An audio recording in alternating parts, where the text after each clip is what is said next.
Welcome to the Essence of Liberty podcast.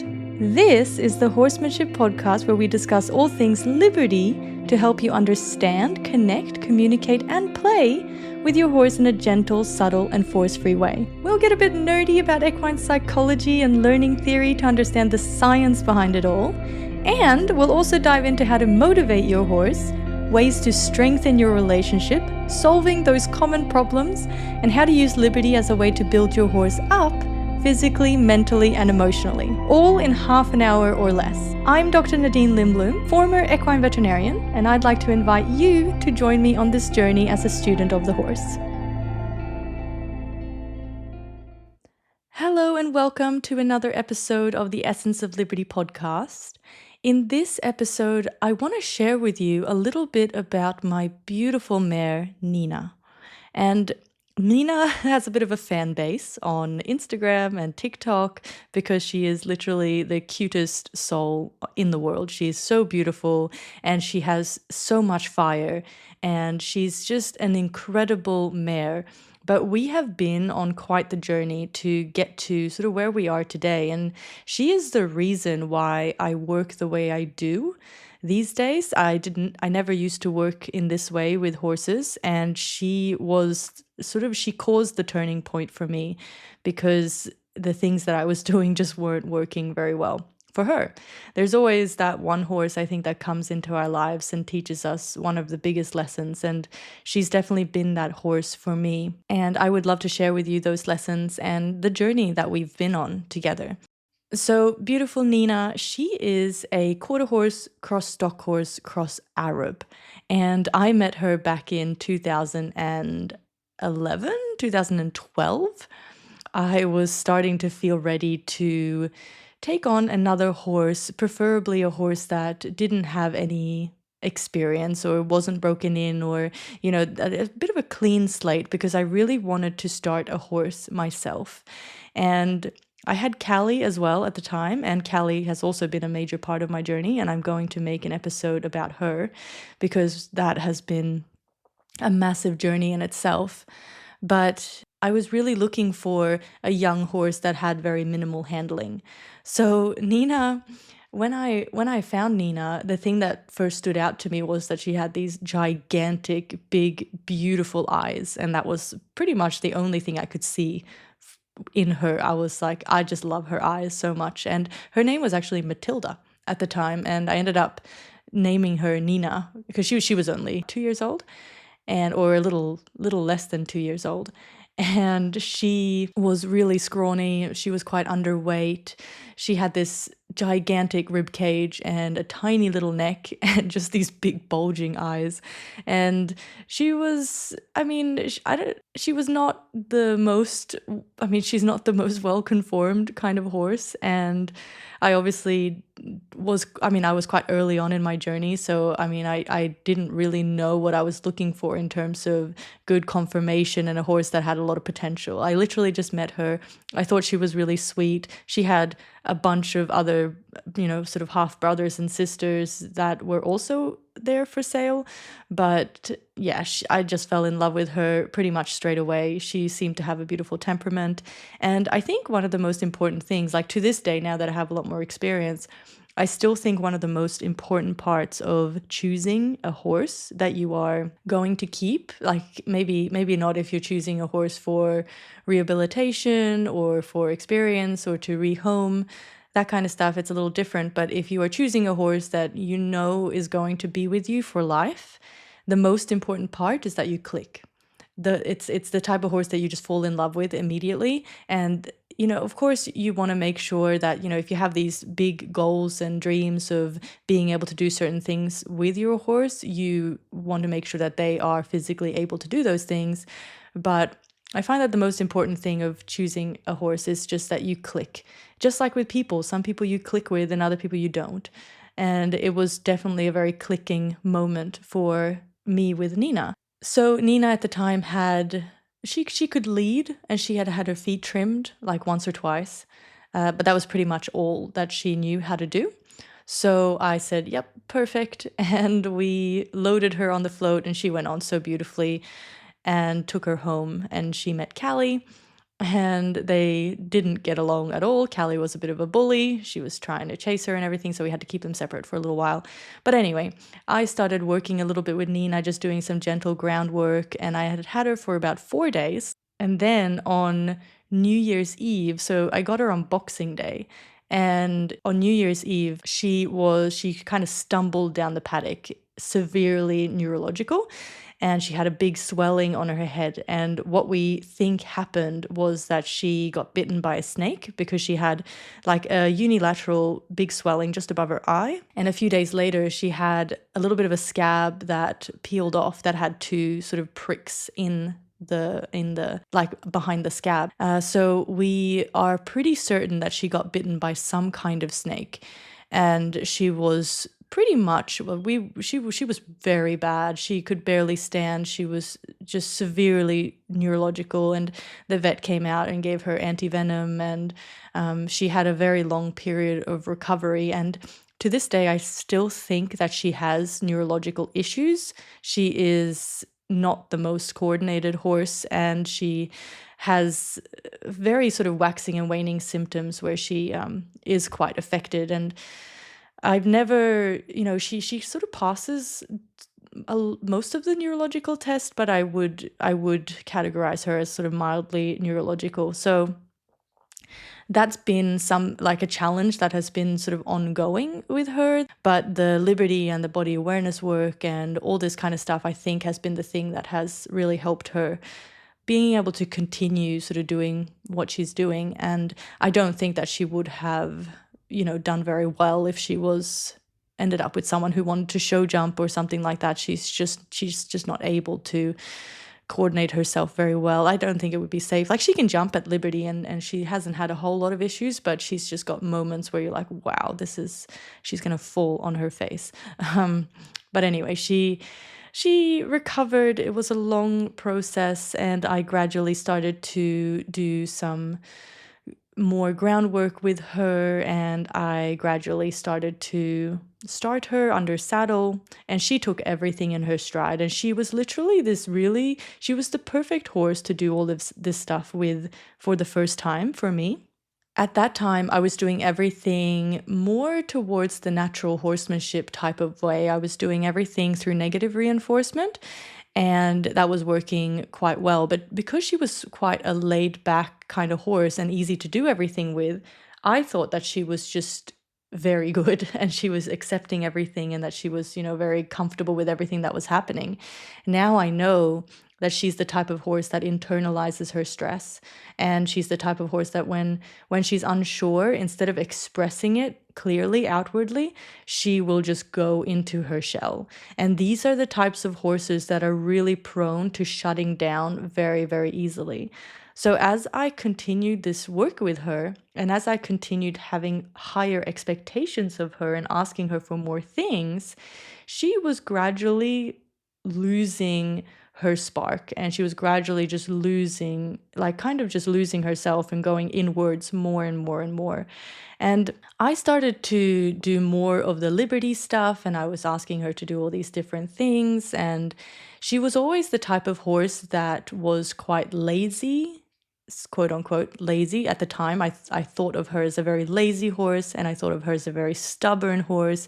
And while we initially clicked, sort of during our first meeting, and I had that feeling of, yes, like I click with this horse and she's beautiful and everything, we actually do clash a lot in our personalities. So there's been a lot of frustrating moments along our journey where I have wanted too much from her, and because she is the type of horse that then internalizes her stress, she has gone and become more and more sort of tense and restricted in her movements. And then that was then getting frustrating for me, because I felt like she was just being lazy and stubborn. And now I know, of course, with more experience, that using those labels as lazy and stubborn makes us frustrated, because we think that the horse is kind of against us, and we think that they know what to do, but they're just not doing it. And that type of mindset then leads to a lot of frustration. So this was kind of going on and on. We were having good days and bad days, and there was frustrating moments, and she was probably extremely frustrated with me as well. But the point of it was that she was always sort of the type of horse that would put minimal effort into her work. So as soon as I would ask her to do anything, she would do it, but it seemed like she was doing it to the least of her abilities and that she was just not into it. And she was just not interested and not engaged. And I think as horse people, all we really want is for our horses to be happy, right? We want our horses to be happy and comfortable, and we really want them to want to do the things that we want to do with them. It's not a very good feeling knowing that your horse doesn't want to do the thing that you're asking him to do. Like it just doesn't really feel good. So having that feeling was also a little bit of a trigger for me getting kind of more frustrated at myself and at her, and it was just kind of a cycle that was getting a little bit worse and worse. And the more I was getting emotional, the more she was getting going inside in her shell and getting more restricted in her movements. And it was like eventually she had lost all kind of interest in moving. It was like her feet were made out of lead. I was dragging her out of the paddock, and it was just started to just not become a fun time. And now that I'm talking about this, I start thinking about how she is these days, and the fact that she is offering her high school movements and piaffe and terre-à-terre on the other side of the fence. Like it's like I'm talking about a whole different horse, and it makes me a little emotional knowing sort of how far she has come and how much more joyful she is and how much more she loves movement. But anyway, going back to this kind of little bit of a dip in our, or like a gradual decline, I suppose, in our work together, in our relationship. And actually, at one time, I was considering selling her because I wasn't having a lot of fun with her. And I was like, oh, she's just the type of horse that is a very lazy horse. And I would rather have a horse that has more energy and is more excited to and wants to do the work. And I just wasn't finding a way to really get through to her. And I remember a very distinct moment, and we were working kind of like in a round yard, and we were working on sort of like canter transitions and that kind of stuff. And I was asking her to go into a trot to canter transition. It was like pushing a gigantic stone boulder up a hill. Like it just felt like I was just trying to get her to go and to not stop at any chance that she got. And it was frustrating. Again, was feeling very frustrated. And I was like, why can't you just do this thing? Like you know what I'm asking you to do. We've been working on this. I don't understand why you can't do this thing. And eventually I sort of just dropped the whip that I was holding. I had like a carrot stick and string thing at the time, and I sort of just dropped it. And I walked over to her, and she was just standing still. Like as soon as I dropped it, she just stopped, because that's what she was waiting for. She just wants to stop and stand. And I walked over to her, and I just kind of patted her on the back because I felt quite hopeless and defeated, and I just didn't want to be doing that to her anymore, and I just wanted to give up really with what I was doing. And I just wasn't feeling good. She wasn't feeling good, and it was just not a fun time. And I was looking at her, and I was looking at her eyes, and I could see that she was hollow in some strange way. And I could see that she was there, but there was nothing inside anymore.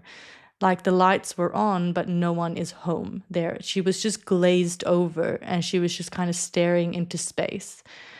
And I realized in that moment that she wasn't doing this to me just out of spite. Like she wasn't being lazy and stubborn just because she doesn't like me, or just because she doesn't want to do the work, or just because she has this like spiteful energy about her. That she was struggling, and that she had kind of left the building.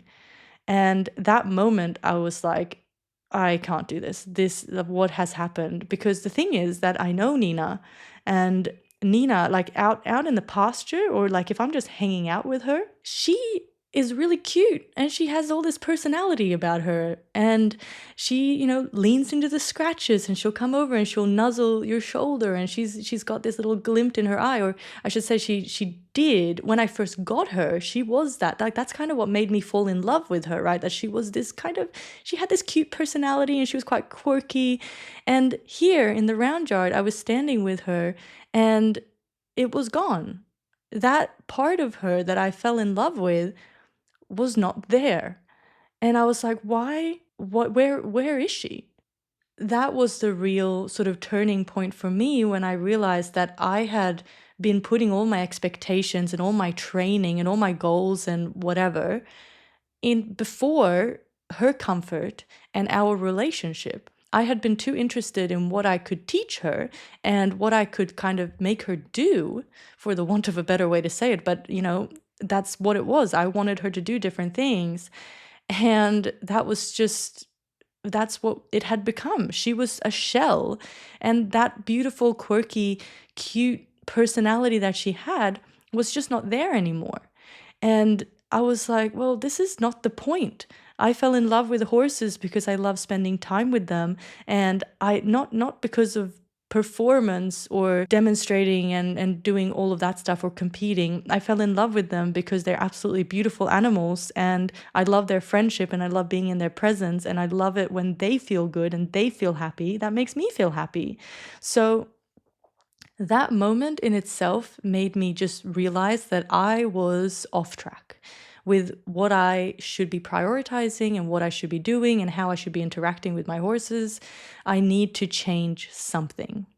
So that was the moment I decided to take a little break and just spend some time with her out in the paddock and just have no expectations and just hang out and scratch on her and just love her and just be with her a little bit. And then I started looking into other ways of doing things. So I was relying a lot on negative reinforcement at the time, and I had this bit of justification process around the negative reinforcement, more that, like, well, this is how horses communicate with each other, and I need to be the leader and I need to show her who's boss. And I started reflecting a lot on those concepts, and sort of why wasn't it working and what was her experience in this. And I started coming across a little bit more methods revolving around positive reinforcement and choice-based training. Then I started experimenting a little bit with this, and I was kind of mixing things a little bit in the beginning just to see how it would work, and I didn't really know much about it. So I thought, oh, it like, I just give her a food reward when she does the right thing. And it was more of like that cookie on top sort of method. I was still using a bit of like escalating pressure because I didn't really know any other way of communicating with her. I thought that was sort of how it was supposed to be. So it was a very gradual journey of integrating the positive reinforcement. And then I started to, think more about this whole idea of giving her choice, and thinking about, well, okay, if I am putting her to work, if I'm making her work hard when she leaves me, is that really giving her a true choice?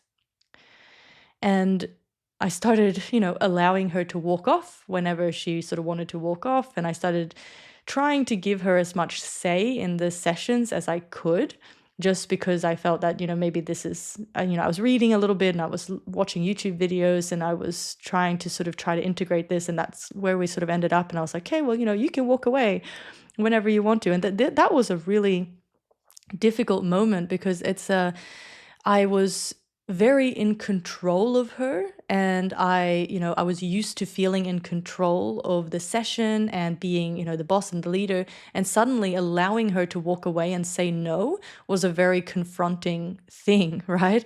And also not a very good feeling, because when she realized that she had that choice, she was just like, oh, well, goodbye. I'm going to walk off and do my own thing. I'm going to go and eat some grass. I'm going to go, if you come up to me, I'm just going to walk further away, because now I know you're not going to chase me. And oh my gosh, I feel so bad like talking about this, but I think, it's important to share, because it's a very common journey and transition that people go through. And I want you to know that you're not alone. And I know I'm not alone in having gone through this.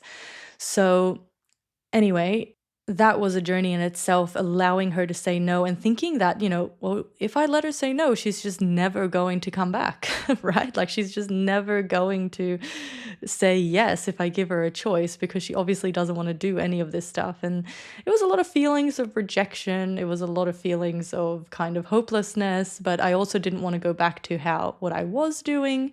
But gradually, I started to sort of find her threshold. I started to find things that she would say yes to, and just asking her for those little tiny things that she would say yes to. And I started to experiment more and more, and found that she had this threshold where if I ask her for too much, that's when she leaves. And I was like, okay, well, I have these things that I can ask of her that work, and then there's other things that then trigger her and kind of remind her of the way that I used to do things. If I ask her for too much, she thinks I'm going to put more pressure on her, so she leaves. And honestly, like it felt like it was just never going to turn around, but this was incredible for her, because suddenly she did have a true choice, and that is honestly what makes all of the difference. Because when a horse is truly saying yes, when they know that they can say no, they are properly giving you the thing that you are sort of asking for, or offering you the thing that you are asking them for, instead of obliging or submitting or doing it because they have to. And that shift in their associations with what you're doing, that's really what changes it all. So really gradually her threshold started to increase. Like as she understood that she could walk away, she felt more confident to give me a couple more yeses. And I was working with positive reinforcement at this time, not with particularly good technique, but that's a whole other story. But it was sort of enough, like it was working well enough for her to be working towards something, rather than her working away from the pressure. And gradually, this threshold that she has had was starting to sort of increase, and I was learning more about how to be able to guide her and ask her for different things without accidentally being too intimidating, or being a little bit too, like putting too much pressure on her. So I learned to wait longer. I learned to go slower. I learned to give her time to process. And these things were so incredibly important for Nina, and are incredibly important for any horse of her personality type that are really prone to shutting down and internalizing their stress. You need to go slow. You need to ask quietly. You need to give them time to process. They're not the type of horse that, work, that are really busy and work really quickly. That's a different cup of tea. But for horses like her, it's extra important to do these things and just give them the time they need. And when they have that time, they are so much more engaged. So, I mean, this was something I learned over years and years, and was refining it over time. But it's been an incredible journey that now she is so engaged and she's so happy to offer things. But she still has that threshold. So if I ask her for too much, then she is not afraid to walk away. And I love that, because that means that when she does say yes, I know that she is genuinely saying yes, and she is not just obliging to what I'm asking her to do. And there's a lot of videos of her on Instagram and social media of her like getting the zoomies, which she never really used to do. But now, as we're working at Liberty, she will have these moments where she just gets too excited, and then she'll get the zoomies and she'll run around the paddock. She's a bit of a heffalump, but she just like bolts around the paddock, and she gets her dragon snorts out, and she's the funniest little thing. And the incredible part of this, like that I mean, back in those days when I was, trying to really push her to even pick up a trot, I never thought that we would get to the point where she would have all of this joy for movement and all of this excitement and get the zoomies and be running around, and to then be able to capture all of that energy and ask her to channel that energy into high school dressage movements. Back in those days, I didn't think it was even a possibility. I didn't think it was possible at all to be able to do that with a horse. I thought it all had to come from very specific pressure training, and that was kind of the only way that was possible. But gradually, she has taught me so many things, and together with the lessons that other horses have taught me, and together with lessons that I've learned from other trainers, it's really unfolded. Like it's kind of gradually peeled the layers off her, and it's just revealed this, like, that little quirky horse that was there in the beginning has come back. And I mean, she's still quite energy conservative for sure. Like, she is a very energy conservative horse, and she really needs something in it for her in order to try.